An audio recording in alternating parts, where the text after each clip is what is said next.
国民党立委徐卡心的大哥甲因翁牵涉到诈骗的洗钱案，即马面册相片嘛，互人公开啊。刑事局调查出来讲，有一个这姓林的网红呢，开公关公司斗洗钱，这个诈骗集团幕后黑手上游就是徐卡心的大哥甲因翁。检调知影讲，因唔有这个领钱的记录，更加指挥这个网红呢处理这笔有问题2700万这笔钱变成受害证据。啊，即马这个姓林的网红更加被发现讲，其实有关政治现金和民进党的吴派役，这个因大哥的这个面册嘛有真侪批评国民党的言论，这个争议恐惊无遐简单对刷。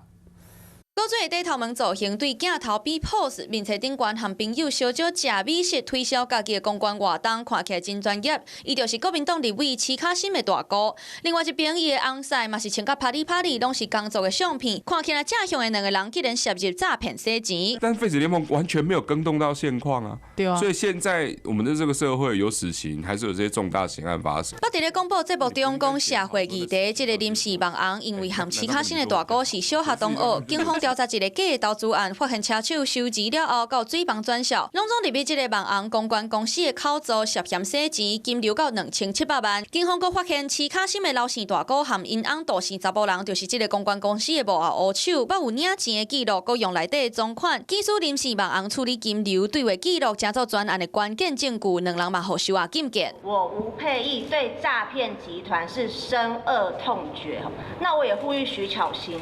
过去你有说过，你跟这个大姑还有她的老公相关的行为，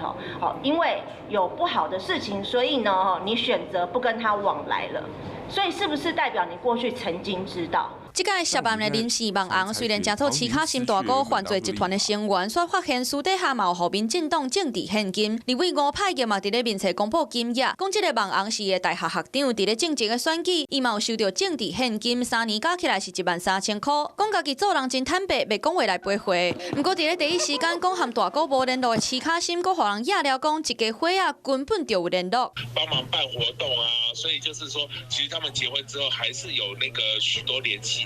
那大哥经营的公关公司嘛，做伙聊落去，网络顶悬佫出现大哥坐界发言批评国民党，因为徐卡心的大哥和因翁佫较侪案件互压出来，这个火是愈烧愈猛。Hello， 我是庄宇杰，想要抢先掌握最及时的新闻资讯吗？赶快订阅、按赞、开启小铃铛，锁定华视新闻 YouTube 频道。